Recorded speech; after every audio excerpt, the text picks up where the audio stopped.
Well, hello everyone, and thank you for joining us today to hear about our customer summary for our 2026-2031 proposed price submission. My name is Jo Murdoch and I'm the Managing Director at North East Water, and with me we have some of our senior leaders, Nicholas Moore, General Manager of Corporate Strategy and Performance, Misty Howard, our Manager of Governance, Risk and Communication, John Day, our General Manager of Environment Systems and Operations, and Guy Wilson-Brown, our General Manager of Planning and Infrastructure. And in today's webinar, we will share with you what we heard through our engagement for our price submission and how this has shaped and influenced what we're proposing in our 2026 price submission. Now, before we get started, a little bit of housekeeping, if I may. Please note that audience members will have their cameras and microphones switched off for the webinar. This webinar is being recorded and will be available on our website after the session. And we encourage you to ask questions via the Q&A function. I would like to formally start by acknowledging the traditional owners of country throughout northeast Victoria and their connections to land, water and community. We pay our respects to elders past and present and to any Aboriginal or Torres Strait Islander people with us today. There are 7 Aboriginal communities in our service region, including the 2 registered Aboriginal parties of Yorta Yorta and Tangarung, and First Nations groups Doodarowa Dargal, Doodarowa Weruru, Dalkawara Mitang, Bangarang and Yakmatang communities.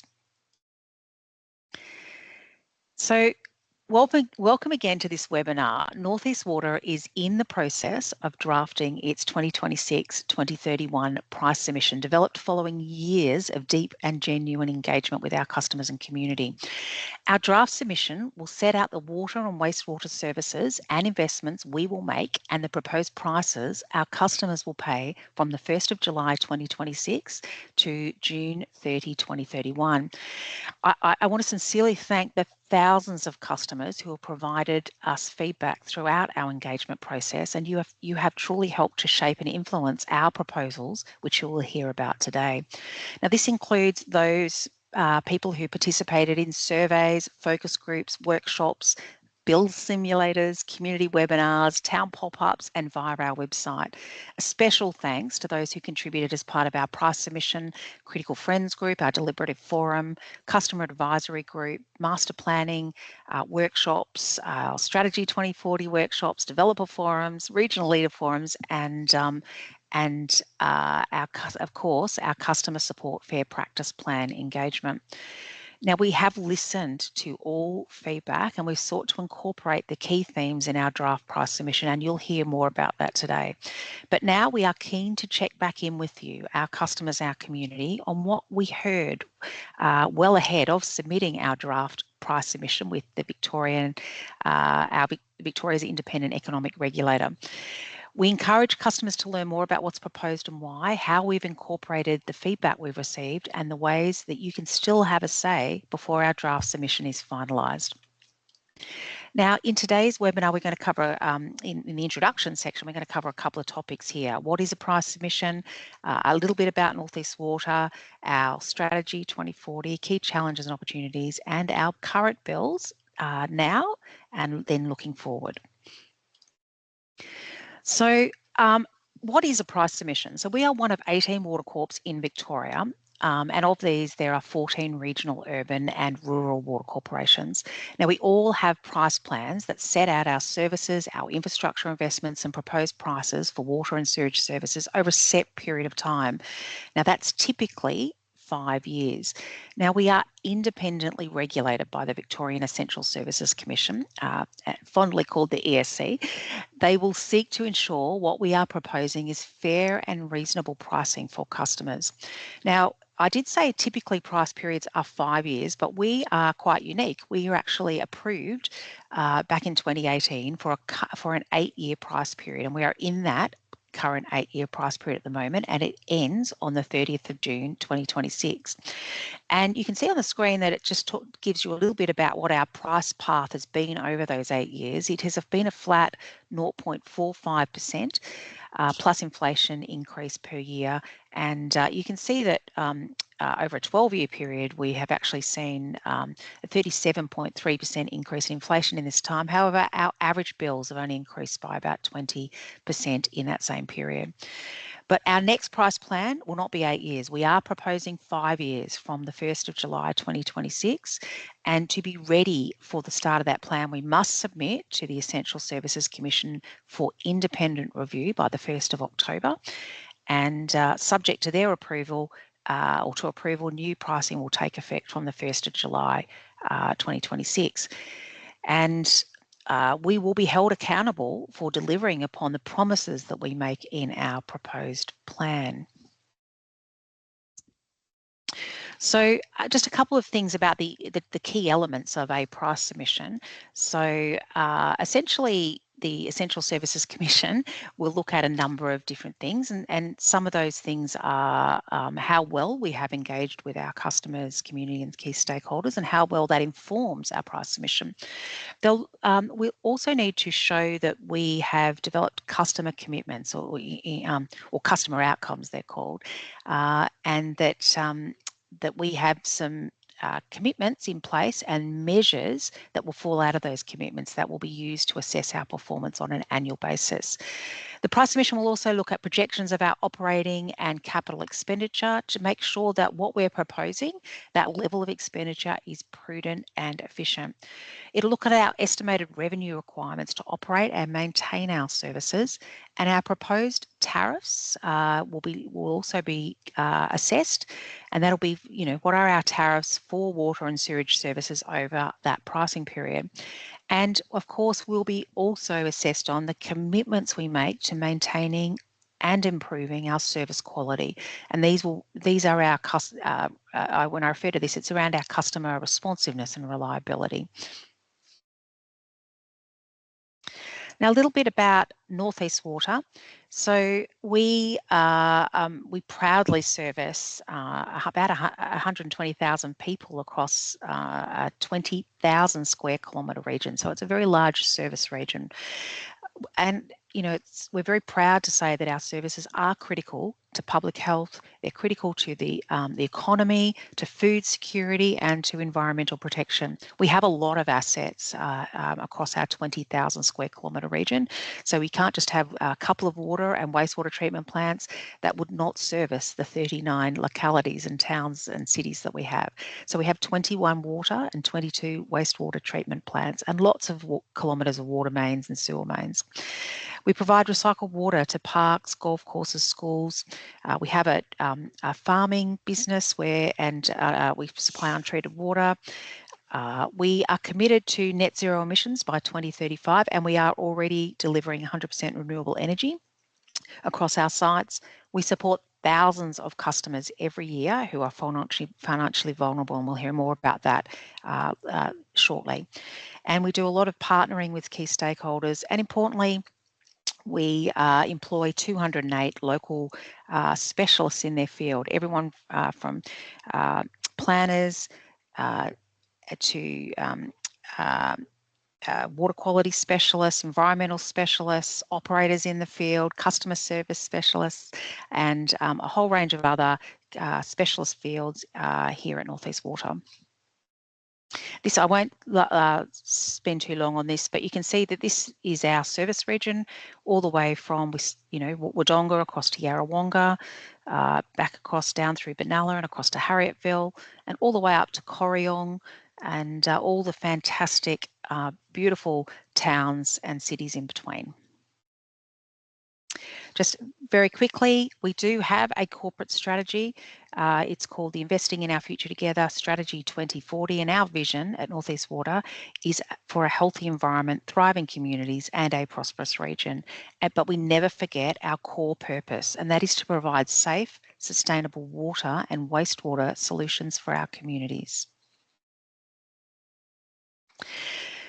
But of course, we do have a lot of challenges and opportunities that face the water sector and face North East Water, but in particular the broader water sector. And they are things like always ensuring that we have water and wastewater security for our region.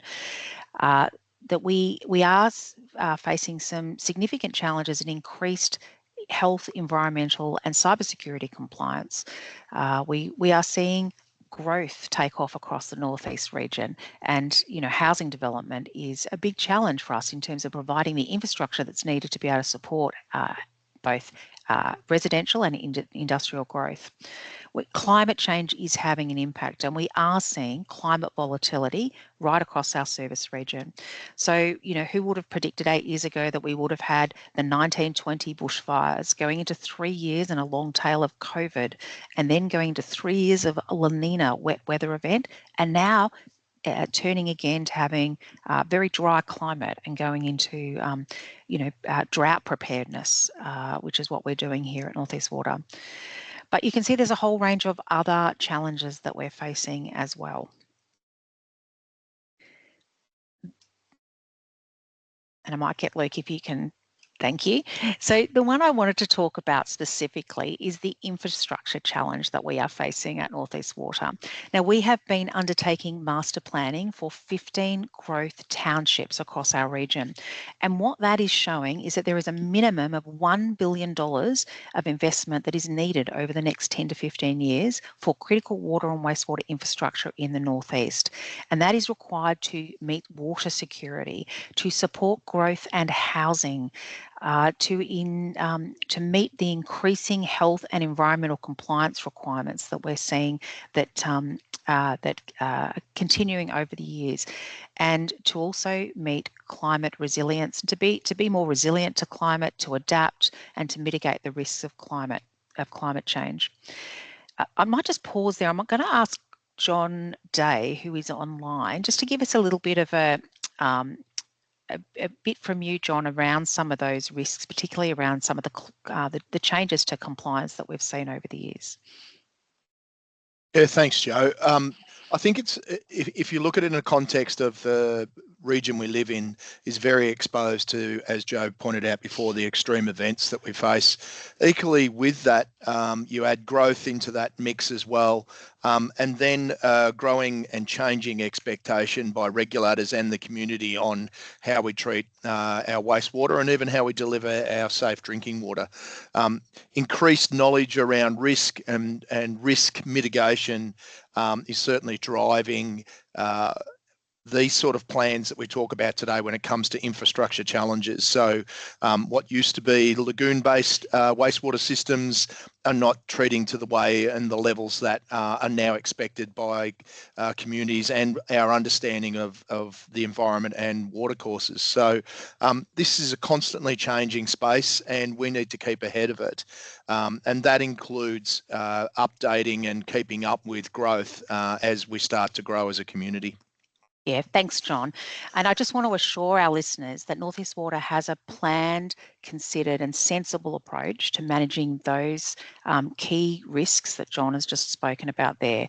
And our approach is that we, in our current price period, we will have, by the end of this price period, invested $350 million in critical infrastructure required to meet those key risks that are listed on the screen.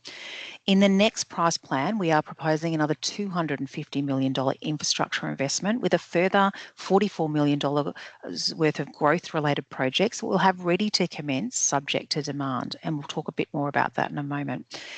I do also want to mention that we have spent, over the last 3 years, we've really transformed our business to structure, support and equip our organisation to be able to plan and deliver this major infrastructure that is required for our region. And we are also looking at ways that we can be more innovative. Innovation that's not just for innovation's sake, but innovation that is aligned to our core business. So looking at integrated water management, circular economy, where we can reduce waste and energy costs for our business that is ultimately on behalf of customers.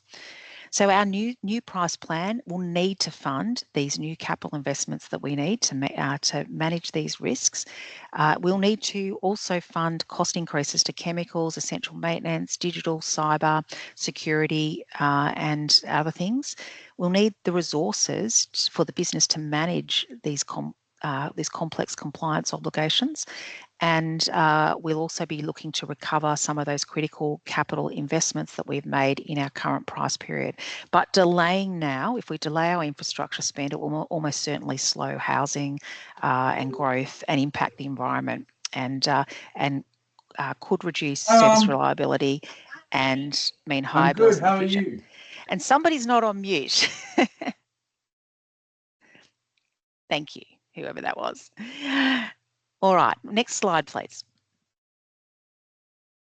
I just wanted to, I might call on Guy Wilson-Brown here just to give us a quick overview, because I've talked a lot about growth, housing growth, and we do have the Victorian Government housing targets that we are obligated to meet. So Guy, would you provide me just a bit of an overview of these housing targets? Yeah, thanks, Jo. As you can see from the screen there are 7 local government areas that make up the northeast region, and you can see the growth figures there that are required by 2051 to meet the state government housing targets. So we've broken it down by local government area, and we meet with all those councils, so Alpine, Benalla, Indigo, Moira, Towang, Wangaratta and Wodonga, every quarter to make sure that our investments and our planning is aligned with local government plans as well. Because the local government authority are the planning authorities, so their planning scheme proposals, their structure plans, their town structure plans actually dictate the areas where the houses will be built. And then we work in partnership with each council to make sure that we've got the supporting infrastructure that will meet those developments as they come online. You can see there from the average in the last 5 years, we've had quite a reasonable amount of growth in the last 5 years of about 890 houses per year in the northeast region. But to meet the state government housing targets, that's going to have to increase to nearly 1,200 homes per year. So that's what we're gearing up for. And you saw in the previous slides about our master plans. So our master plans have identified the infrastructure, the water and wastewater upgrades that are needed to support that level of growth. And ultimately, particularly if you look at Wangaratta and Wodonga, you'll see 2/3 of that increase just in those 2 cities alone. So significant increase, but we are aware of what those population forecasts are. And we've got the infrastructure, particularly over the next 5 years as part of Price Submission 5, designed to make sure that we cater for these growth targets. Thanks, Jo. Fantastic. Thanks, Guy. Might move on. So the last part of our providing some context to you before we jump into what we've heard through our engagement is just to take a little bit of a look back and a look forward at our bills. So it's for over a decade, North East Water's average bills have been amongst the lowest in Victoria and Australia, and something many of our customers may not know. But for example, in 2023-24, for a household using about 200 kilolitres of water per year, our average bill was, I hope everybody may be surprised to hear this, but our average bill was the second lowest Victorian Regional Water Corporation bill, and it was about 18% less or 222% less than the average. We were also the second lowest nationally for large water corporations, and we're about $500 or 49% less than the average typical bill. And you can find out more about that if you wanted to have a look at the Bureau of Meteorology's National Performance Report for 23-24, and that does list categorises water corporations, and North East Water is categorised as a large water corporation nationally. Now that's looking backwards, but looking forward, we're going to talk to you about proposed prices into the future, but our commitment to customers is that our bills will always remain fair. That is, they'll remain on par or below the average bills for regional Victorian water corporations in our next price plan. I'm going to pass over now to Misty Howard, who's going to take us through our engagement, our process, what we heard, and how we are responding. Thank you, Jo. North East Water designed a 6-stage engagement framework that built on the ongoing engagement we have conducted since 2018. This ensured our approach was genuine, that the engagement delivered was early and broad, and provided for deeper deliberation in the later stages. We are currently in the final confirmation stage of the engagement framework, where we are closing the loop with our customers to provide assurance that our plans address their interests, concerns and priorities. Over the course of 3+ years, we have heard from more than 6,800 people about what matters to them. Throughout the process, we created multiple opportunities for people to share their views, including surveys, focus groups, interviews, workshops, pop-up kiosks, webinars, and the deliberative forum. We specifically sought to engage with customers we don't often hear from, including customers experiencing financial vulnerability and First Nations customers. Their views were highlighted in the engagement report shared with the deliberative forum, and we encouraged the forum participants to consider the different customer groups when developing their recommendations. We heard clearly that our customers' lives are impacted by housing shortages and cost of living, and that North East Water has a role to play in responsibly addressing these. They want us to be reliable, responsive, sustainable, local and fairly priced. They expect us to reduce impacts to the environment, and they require us to plan and deliver for current and future generations. Our customers want to see infrastructure investments in both large cities and small towns, and for developers to pay their fair share. And they support helping customers who are experiencing financial hardship. Our price submission engagement highlighted the tension between the need for significant investment in critical infrastructure, while also doing everything we can to continue to keep bills low and to support vulnerable customers. The feedback we receive from our customers, communities and stakeholders can be summarised into 5 key themes: fair prices, sustainable practices, reliable systems, responsive services and local community. Our customers told us to keep prices and services fair and equitable and support customers experiencing financial difficulties. They want us to prioritise our environmental compliance obligations, continue to provide clean, safe water, provide a seamless customer experience and invest more in infrastructure. Between December 2023 and May 2024, we engaged 15 customers with lived experience of vulnerability and 20 customer support and service agencies working with them on the prevalence and impact of economic, social and family change, emerging changes and factors influencing this, and opportunities for North East Water to improve how we support vulnerable customers. The biggest issues and challenges discussed were cost of living, housing shortages, communication and engagement with vulnerable communities, more funding to support people and demand on service provision, and climate change impacts on low socioeconomic communities and the increasing frequency of natural disasters and family violence impacts. Similar themes came up when we spoke to traditional owners and First Nations customers, who also spoke about housing shortages and the importance of supporting vulnerable customers. Our local government stakeholders want us to increase our investment in infrastructure to enable capacity for growth within their municipalities. They believe environmental compliance should be a priority for North East Water and are keen to explore partnerships with us to improve water and wastewater opportunities in the region. We heard from major businesses and key stakeholders across the region who also believe compliance, investment in infrastructure to support growth and maintaining support programs for vulnerable customers are all important. The deepest stage of our engagement was deliberation. A community deliberative forum was conducted over 6 sessions, commencing in late January and ending with a recall day in June. The forum was an integral part of our engagement for the price submission. 30 participants were recruited by our independent third-party engagement provider to reflect the diversity of our community. And we were clear in outlining the challenge we face and needed the help of the forum to address, which was our communities are growing and our climate is changing. How do we work together to plan for the future so we can continue to provide safe, reliable, sustainable and affordable services for now and generations to come?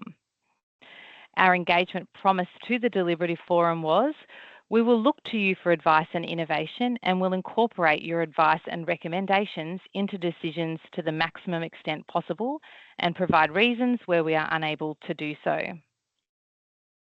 Participants of the deliberative forum were provided with a guidebook and an engagement report prior to the first session. The engagement report provided a deeper understanding of customers' interests, concerns and priorities, including the findings from the broader engagement conducted in our earlier stages. They also heard about North East Water's approach to water and sewage services. Guest contributors were invited to present to the forum, including local government representatives, water industry experts and developers.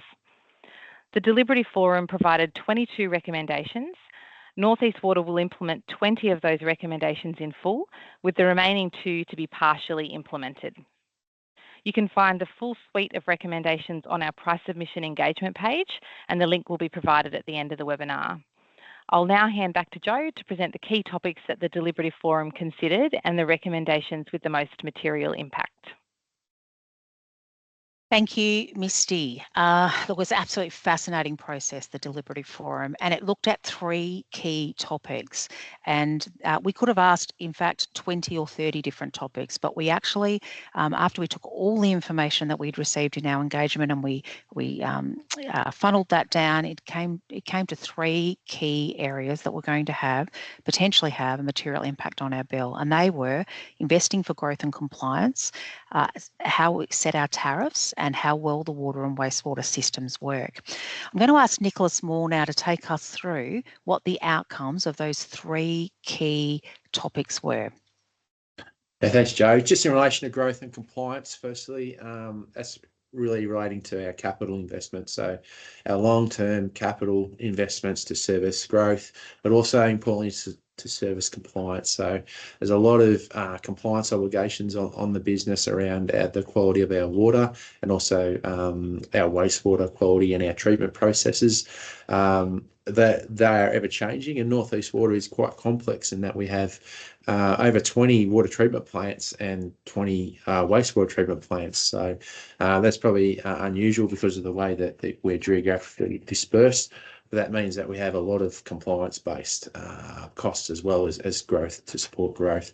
And what that means is the quantum of capital expenditure impacts on our bills.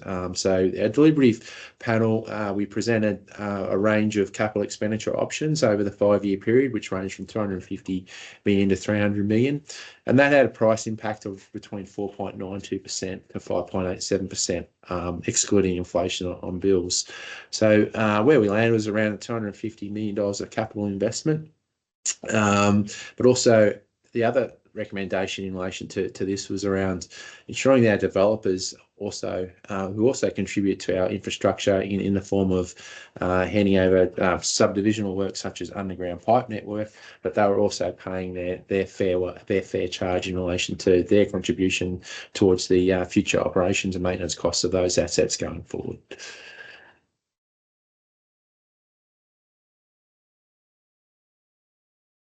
Next slide, please, Luke.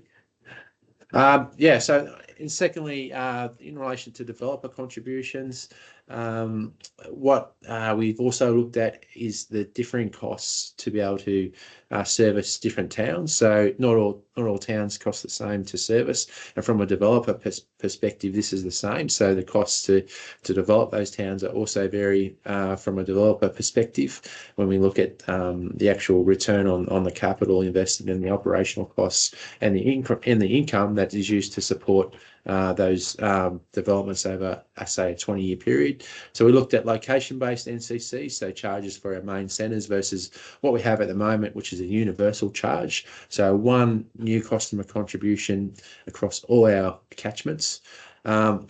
We presented the numbers to our developer forum around the different locational-based charges and versus the universal increase. And what we're proposing at the moment, and I think the developer forum was fairly comfortable with continuing our existing one NCC or universal charge. And what that is looking like is around effectively going from around $3,000 to around $6,500, or just slightly, nearly doubling that charge, which is typical of the amount of capital investment that Northeast growth-related capital investment that Northeast Water is forecasting over a 20-year period to meet growth investment requirements. The tariff structure, Northeast Water, is interesting as well, in that Northeast Water, our tariff structure is very heavily weighted against the variable component of our bill. So how much water a typical customer will use. So approximately 51% of our bill is based on volumetric or variable charges. And when we compare that to regional water corporations, it's typically range around 20 to 30%. So and what this impacts customers differently depending on how much water you use, but it also impacts on our tenants, because we have a very high tariff and they only pay the volumetric component, so their tariff bills are quite high, and in fact they're the highest in the state. So what the proposal that was put to us was to slightly reduce our volumetric tariff over 5 years by 3% a year, which is 15%, and increase our fixed charges, corresponding fixed charges. So there's a rebalancing that's occurring between our volumetric and fixed charging. That will slightly reduce over the 5-year period to, so it'll be more around the 50-50 split, but from a water perspective, it'll be around 35%, 70%. So it is still quite high, that tariff mix is quite high, and it still maintains our signals around conservation of water, which is really important, but it just does that slight rebalancing year on year. And what that does is also provide the second recommendation, which was around providing increased hardship. So we recognise that bills are going up 5.25% plus inflation year on year. We also understand that impacts on our customers, particularly our tenants, where we're seeing a large proportion of our customers in arrears. So we recognise that we also have to increase our support to our vulnerable customers that will result as a result of these price increases. Thanks, Nick, for taking us through those recommendations of the Deliberative Forum. We now get to the part of the webinar where we're actually going to talk to you about what we are proposing to deliver in our next price submission. And you can see that we've pulled out, there's a photo on there, the front page of our customer summary, and that's available online. And this will give you a lot more detail if you go online and have a look. We're just going to give you some of the highlights of that today. The first thing that we're proposing is, and we heard Misty talk about what we've heard from our engagement, but we're actually proposing to take the key themes from that engagement and propose 5 key customer commitments or outcomes and 18 measurements of success. And we're going to report on our progress on this twice a year via our website and via a community webinar similar to this. And those 5 key commitments are fair prices, if we can go back, fair prices, value for money, and increased customer support. The second one is sustainable practices. We will minimise our impact on the environment and contribute to sustainable environmental health. The third is reliable systems, clean, safe water, and more resilient systems.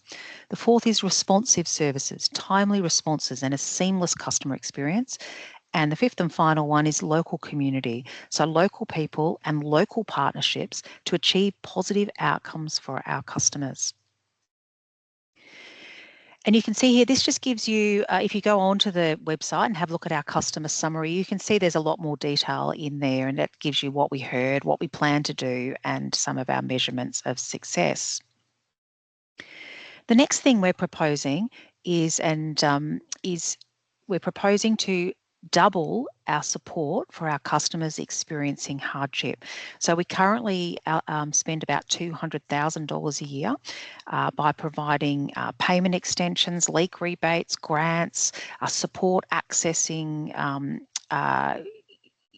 vital government concessions, and the Victorian Utility Relief Grant, which, by the way, is worth $650 every 2 years, and that can certainly help reduce any bill impacts for customers who are experiencing hardship. So we're proposing to double our support to $400,000 a year over 5 years, so the total commitment of $2 million to support customers who may be experiencing hardship from time to time or more systemically. We've also heard Nick talk about rebalancing or reducing our volumetric water tariffs by 3% per year for 5 years for a maximum total over 5 years of 15%, while increasing those fixed charges to better support tenants, large households and small business, while continuing to encourage water conservation and also providing greater revenue certainty in the face of a volatile climate. We are also proposing, we've already mentioned this, but we're proposing a $250 million investment in infrastructure to support housing and industry growth, improved health and environmental compliance and climate resilience in both large cities and small towns. And this includes our investment in digital technology and cyber security. We'll also have a further $44 million in growth-related projects that we are not pricing, but will be ready to commence subject to demand via growth. We estimate that this level of investment in infrastructure will provide capacity for over 9,000 new house connections across our region and support around about 500 jobs in planning, design and construction over the 5 years across our region, which I think is a really great outcome. I might throw to Guy Wilson-Brown just to take us through again, if I can get you back online, Guy, just to take us through our capital investment program and some of the highlights. Yeah, thanks, Jo. What you're seeing on the screen there are our major projects. So these are the top 10 major projects that make up about 2/3 of that $250 million. That'll be invested over the 5 years of price submission number 5.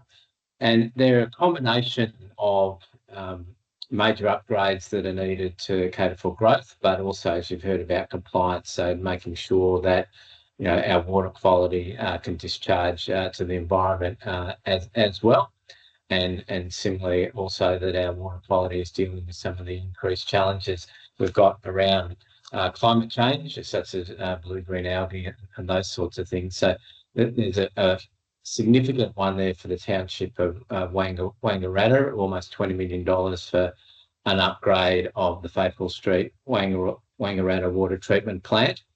The growth area of Wodonga to Leneva is also a significant area for investment over the next 5 years, and literally there'll be several thousands of new homes come online in that particular growth corridor. So we're seeing major upgrades both for water and sewer in the Wodonga-Leneva growth area.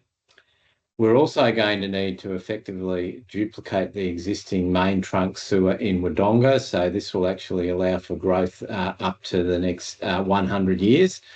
So that's a major pipeline that's going to need to be invested in Wodonga, and that's going to be one of our biggest projects that will span this price period and into the next price period as well. We've got an upgrade to our Rutherglen wastewater treatment plant, which also includes improving the quality of recycled water, which is going to provide exciting opportunities for businesses, agriculture, wineries, etc. as well. Some of our smaller towns, Kiwatangamalanga, similar upgrades for water and sewer, again necessary to support compliance and cater for growth. Yarrawonga, we're also seeing significant growth there as well, so upgrades to the water treatment plant, particularly to support growth, and similar upgrades at our wastewater treatment plants for Bright, Penella and Beechworth.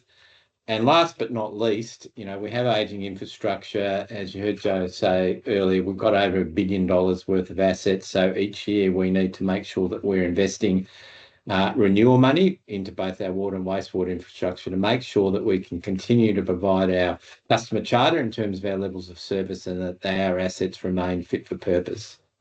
Thanks, Jo.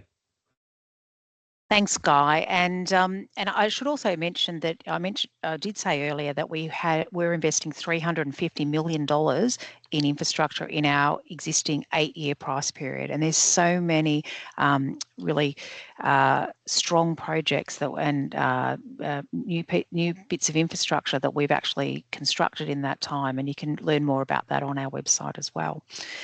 The next thing that we're proposing is around responsive and reliable services, because we heard from you, you expect us to keep the water flowing, fix things promptly and update you during an interruption.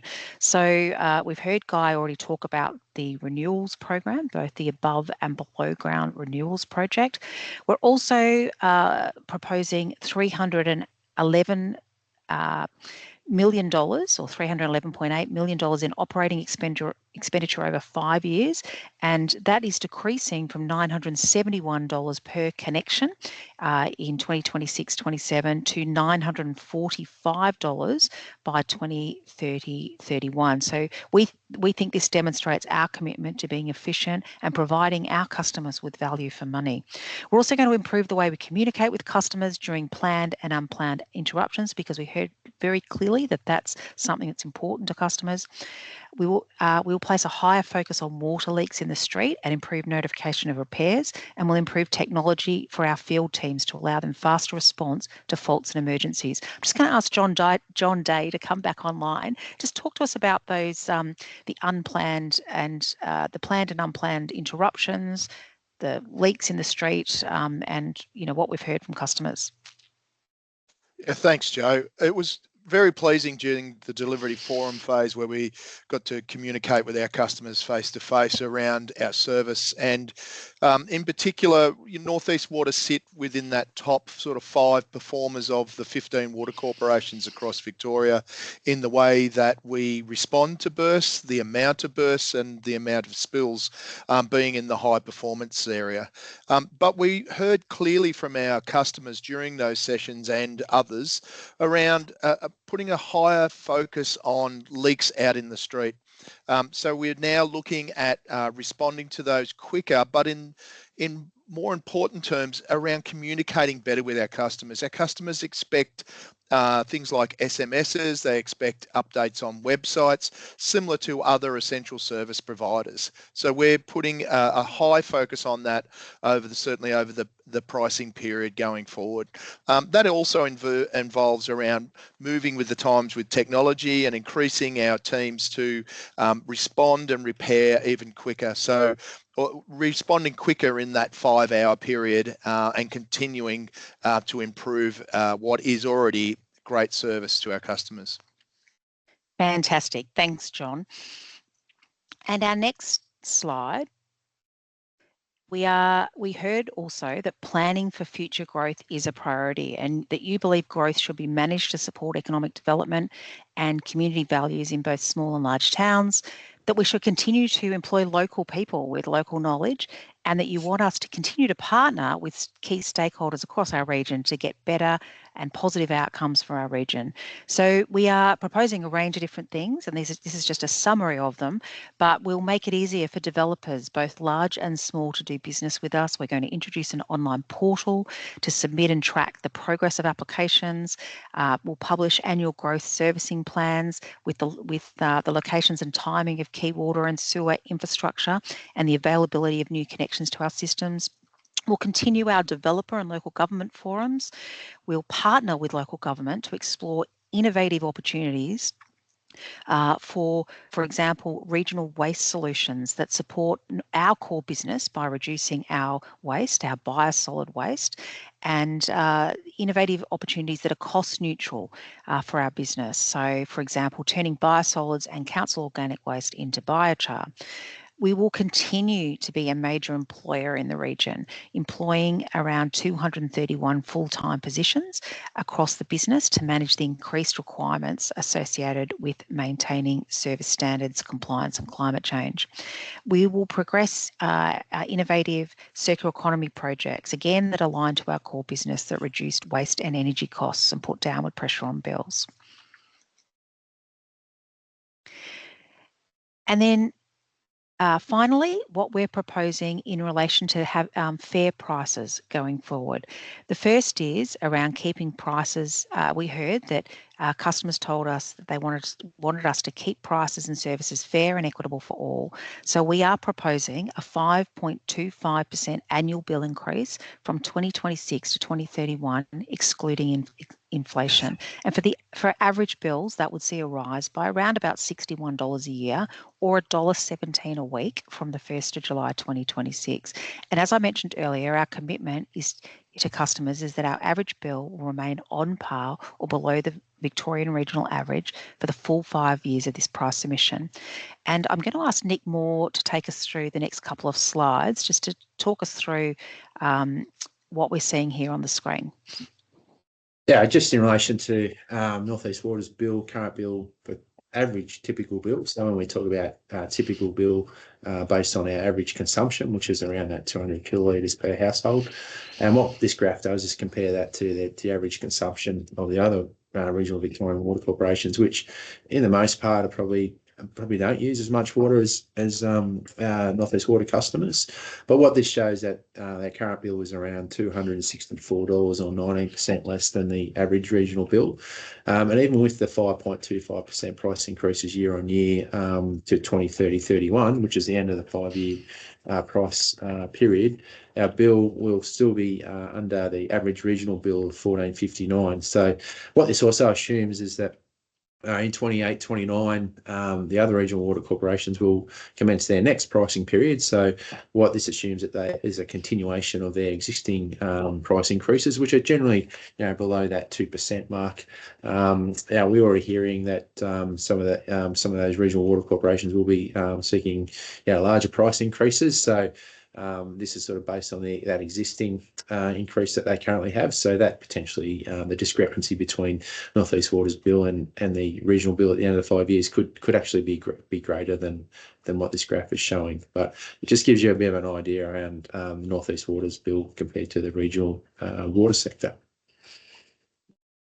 Then we go into what the actual dollar impacts year on year are. So generally, a typical bill owner-occupier will see a $61 increase. So this is year one, and this is excluding inflation, which is going to be around $1.17 in July, from July 2026 for that financial year.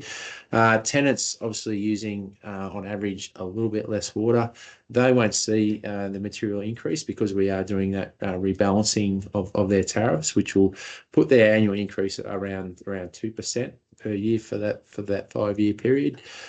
Concession holders, again, based on 125 kilolitres, their average bill will increase by $58 or $1.11, noting that the current concession from the state government is around $372 for water and wastewater, or half for $180 for $186, I think, for one service if you're receiving one service, which some of our customers do. A large water household will see a $1.31 increase per week, $1.10 for small water users, and small business will be around $2.54 a week. But you can see that their consumption is around 1,000 kilolitres, so considerably higher than the average household bill. And there's a couple of other business-related charges that are included in there, so backflow prevention device and fire services, which also impact on their bills. This is just, again, this is the year-on-year view. So that will just show what the bill in 25-26 is $1,097 for the owner-occupier, increasing to $1,436 over the 5-year period. And you can see that's provided for similar for all the customer categories. So the tenant bill will go from $509 to $564. So that increase over 5 years is certainly less in percentage terms than the average owner occupier. So again, you can see the impact of the 5-year price impact, and again, excluding inflation. How we keep our bills fair? Well, there's a number of measures that we use to make sure our bills are fair. So we've already spoken around the first dot point around our average bills will be at or below the average regional Victorian Water Corporation. And then we've also committed to, if we do over-recover revenue, so if we do sell more water than the customers have been priced for, we will look at potential price freezes in the following year to return some of that surplus revenue back to our customer base. Additional $44 million in growth capital growth-related expenditure. So we've got a number of growth-related investments that we've earmarked to commence. We understand that capital investment will be required into the next pricing period, and what we're proposing is from our customers is that if we need to invest in that extra growth-related expenditure to support growth, particularly in Wodonga, that we will incur that expenditure but not recover those costs until the next price period. So that's putting a bit of risk back onto North East Water rather than the customer. We've spoken about increasing customers' hardship funding in response to some price increases. And we also have an inbuilt regulatory efficiency factor of 1.46. So that means North East Water is aiming to incorporate a 1.46% year-on-year efficiency into our operational expenditure profile for the 5-year period, and that equates to about $1.97 million in efficiencies from an operational expenditure perspective for the 5 years, and that is above the average of 1.2%, which was used by the other water corporations in the 2023 price period. Developer charges from a fair prices perspective. Our current NCC is around $3,500, so $3,546 for water and wastewater, so for those two services. From a benchmarking perspective, we're looking across the river around $8,975 for Albury City, and around $7,800 to $6,000 for some of our regional cohorts as well, which are similar size-based water corporations. So this is not a charge that we can just put up because we think we need to put it up. It's based on a very specific formula around the net incremental costs, so that the net revenue or costs that we get from servicing all these developments, and also looks at our growth-related capital expenditure over a 20-year period. So the modelling at the moment is showing that that's going from around $3,500 to just under $7,000.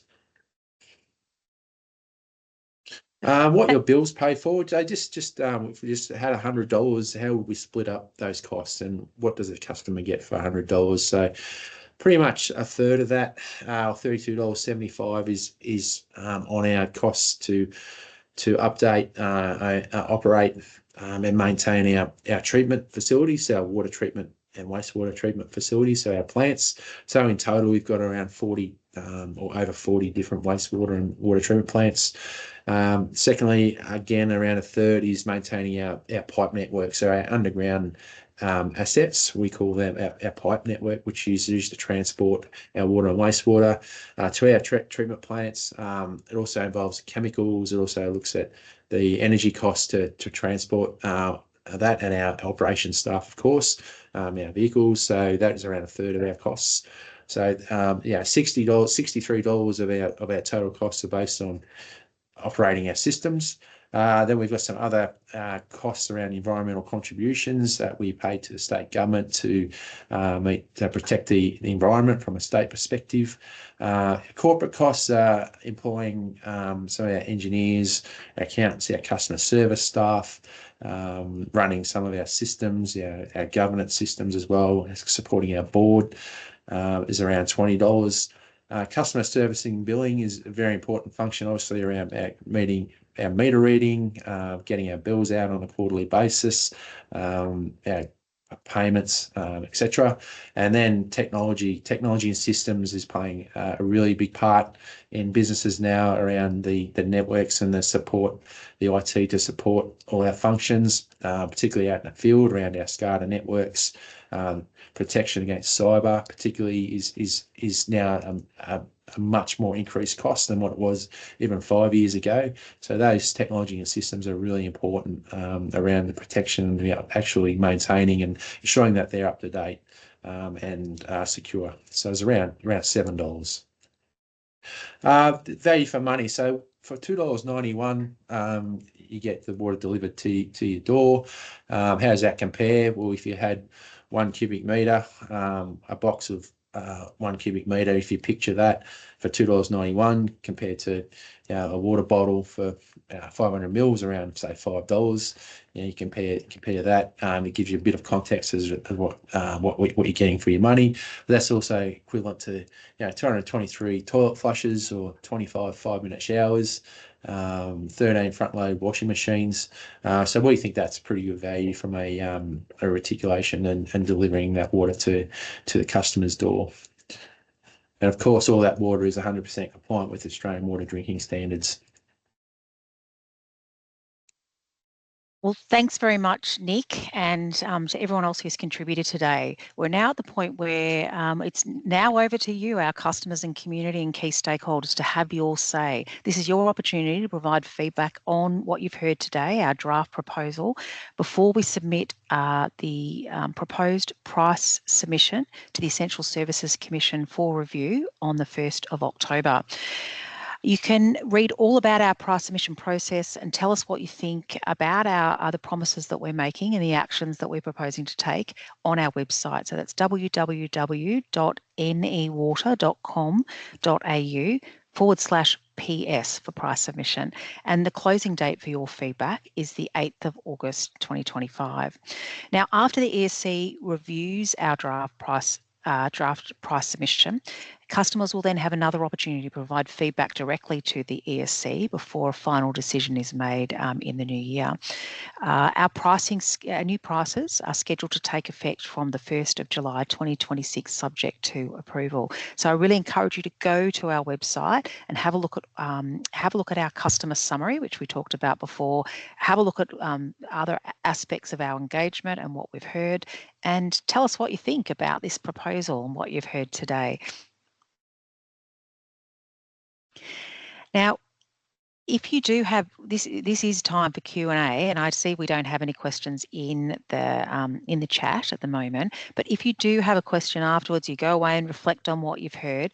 Please send it to us via email, or you can get the details off our website, and we'll certainly try and answer all questions that come to us.